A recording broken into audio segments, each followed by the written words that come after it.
Okay, so, welcome to the Whiskey Vault. Daniel. I'm sorry. It's Rex. Rex. He's sorry.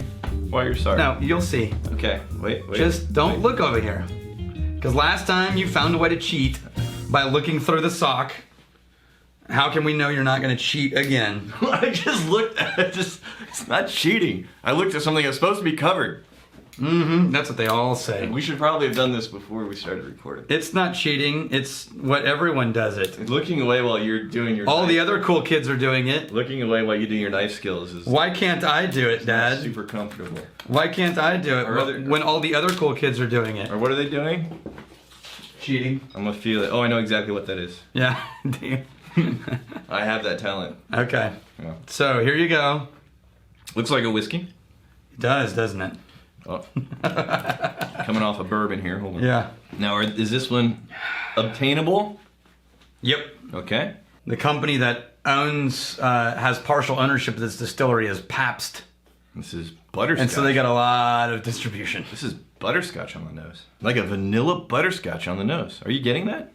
I know what this is, so yeah, I'm definitely You're getting vanilla a butterscotch. lot of it. Yeah. I mean, it tastes like, it smells like liquefied butterscotch with a bit of vanilla. Oh! He poured me a glass of liquid, like just liquid cake frosting. Yeah, it is. It's metallic Whoa. liquid vanilla cake frosting. Whoa. Isn't that hardcore? Whoa. That is, like, by multiples sweeter than any whiskey I've ever had, save for the Brienne whiskey. But this is even sweeter than that. I would say- You'll go back to that and you'll be like, oh, this is like a rough whiskey comparatively. This is violently sweet. So here's the thing, Scott. Mike, You know us. whew, I'm about to just dismantle this thing. I have absolutely no idea. I've never had a whiskey like this before. I'm completely at a loss. This is not your father's bourbon. It's a bourbon? No, that's the fucking point. I'm stuck. What does it say there in giant letters that make it hard to read anything else? Not Bourbon. What does it say? It's not your father's bourbon. What does it say right here in giant letters? 86 proof bourbon. Right. What does it say in really small print, much harder to read underneath it? With a touch of vanilla for a smooth finish. Yeah, no, you. And and by the way, here's their write-up. Oh, we are a small, intrinsically homegrown distillery class. By the way, bourbon can't even be classified as such unless it's made in America. Small town America. That's not true. Right? No, it's totally, well, it isn't true. It is, just not in Kentucky. These towns carry the passion, pride, and ingenuity. Small town craft spirits, that's the name of their It didn't distillery. have to be made in a small town as well. Their distillery is named Small Town Craft Spirits. Right. Here's the thing. They didn't make this whiskey. Hold on, Daniel, I'm just going to interject myself ever so briefly. Yeah. I sense you have a strong opinion. I'm so annoyed right now. I'm so annoyed. They didn't make this. They sourced it from somewhere. And then when they got it, Right. they added a shit ton of vanilla flavoring to it. Right. And, but tried to say we added a touch of vanilla because the worst thing about flavored whiskeys, here's one of the things they say in their marketing. Are you ready? The worst thing about flavored whiskeys Right. is that they hide the bourbon. So we wanted to make something that didn't hide the bourbon, that accented the bourbon. I really don't need to be here for this episode. What the f? And they get away, they do that whole thing where they say, produced and bottled by. Right. Instead of actually saying, yeah, we didn't make this. Okay, I now understand my role for this specific episode. What Daniel is raging about isn't necessarily the flavor of the whiskey, because we know... Oh, it's so sweet. We know there's a market for pretty much anything you can put in a glass. What he is raging against is the fact that the obfuscation of what's actually happening with the whiskey. Here's the thing. Oh, God. Whoa. The glass didn't break. These are the best glasses in the world. You saw that, didn't you? You saw how hard I flung that down? Look, it's whole. So- not even a crack. So hold on. Wow, I'm a big fan of Glencairn all of a sudden. Hold on. Again. Hold on. We're all about the best whiskey is the whiskey you like to drink the way you like to drink it. Yes, if you want to drink that, drink it. But when it comes to the makers of whiskey putting things in bottles, anything but be transparent and clear is kind of a problem. We don't really appreciate or support or endorse that. That being said, the Glencairn is an amazing glass, as you just saw. Holy crap! That was amazing. So we did a glass episode on the Whiskey Tribe channel. Yeah, up here. this is about to become a let's talk about Glencairns episode. Right. Because holy crap! No, hold on. Because in our Whiskey Tribe episode, the glass fell off the table and it didn't break. Hit concrete. It wasn't a wood floor like this. Hit concrete, didn't break. Yeah. But you and I have both had situations where the Glencairn tips over, falls maybe a couple of feet, shatters into 100,000 damn pieces. So situationally, if your Glencairn is in the mood, if it's in the mood, it does need to be in the mood. Yeah, it is bulletproof. Yeah.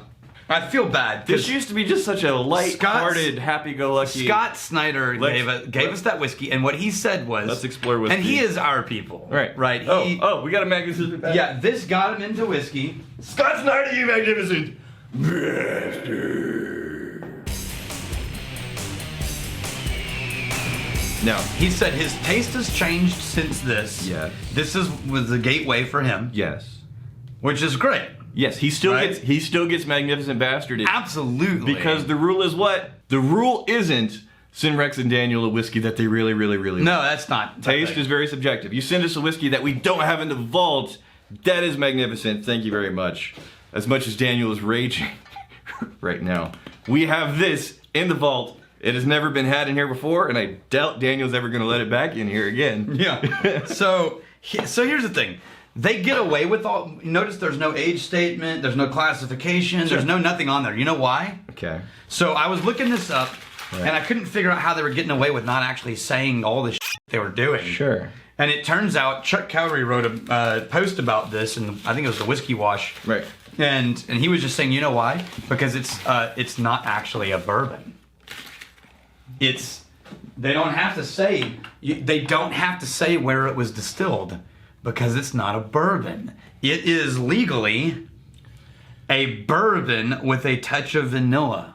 There's a legal classification, bourbon whiskey with natural flavors. Okay. That is a whole other category in TTB licensing. Than bourbon. And when you are in that category, you are not required to do all of the stuff that bourbon requires you to do. Right. So you can get away with a whole lot of other stuff. Now, there are people in that category who do it really well. Right. You want to know one of them? Huh. Angel's Envy. Okay, Angel's Envy. Angel's Envy is technically in that category. Sure.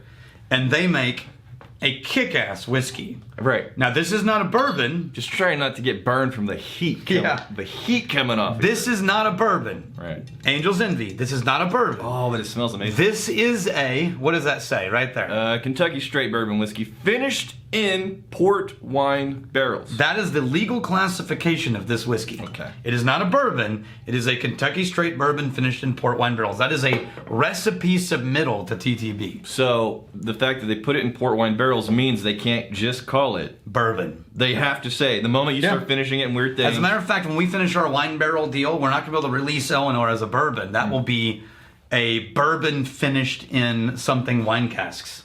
We forgot to unlock the flavors. Damn. No, I'm not unlocking the flavors on that. We gotta... Feel free. It's all you.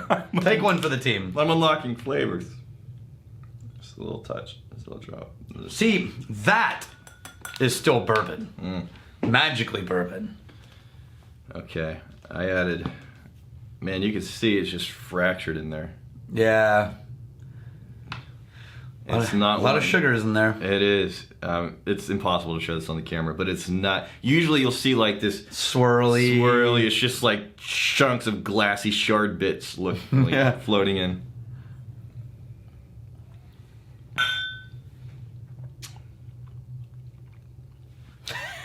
And? So tell me more about this Angel's Envy. Yes, that's what I thought.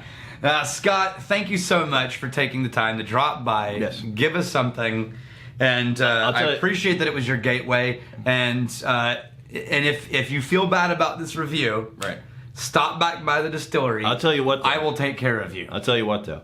Anybody watching this, and you are a self-described sugar addict, you love the sweets, you got a hardcore sweet tooth, and you don't, and you don't mind how transparent or not a whiskey is, then you could, enjoy that bottle. So following along with this, there was a question from Ludwig. Hey, I'm reading I'm it. the question one. So edgy This question. guy right there. Edgy question, From? Ludwig Holstad. Yeah. Would you consider Fireball a whiskey? You just gotta have all kinds of hard opinions today, don't you? Because my local shops apparently do. Yeah, they do. Local shops will put Fireball in the whiskey selection area. Is it a whiskey? No, it's the same category as that vanilla shit, which is it's a whiskey with flavoring. Cinnamon, stuff like added. a cinnamon is flavored thing. Yeah, it's cinnamon flavored whiskey. Okay. So it's flavored whiskey. Yeah. We've talked about this before. Yeah. Flavored whiskey is a different category than whiskey. Although I absolutely understand why people are so confused. And the frustration amongst distilleries who are trying to, clear the air in terms of what is a whiskey and what is kind of quasi whiskey. Yeah. All right, was there another question? I haven't gone through the questions yet. We'll do that in the next batch of videos. Somebody did find the first time we ever uttered bastard, you bastard on camera. Yeah? That's pretty cool. Okay. That was a long time ago, the half-century blend. What was your first whiskey that you ever tried, ever, for any reason? Not like you're like, I'm going to try a real whiskey, but just like, here, drink this alcohol. You mean in, like, neat or in a cocktail? Doesn't matter, period, of any kind. There was a Crown Coke. Where? How old? I was 11 years old. No, I had like beer and stuff, Okay. little sips from my uncles and whatnot, and parents when I was growing up. But going out with my friends, it was on 4th Street, downtown, at this place called Speakeasy. Yeah, still there. On the roof. Yep, still there. You get on the roof in downtown Austin. It's pretty cool. You got Crown Coke. That was the first place I had a whiskey cocktail. Yeah. All right. How about you? My first time ever was at a bar. In the back of a sedan. No, yeah. At a bar called Waterworks Yeah. in Waco. Yeah. Where one of the other... So I was playing drums when I was 11 years old, 12 years old in these bands and these bars. Yeah. With my dad and my dad's older friends. One of the guys in one of the bands was like, here, kid, try this. All right. I don't know what it was. I know it was whiskey. Oh.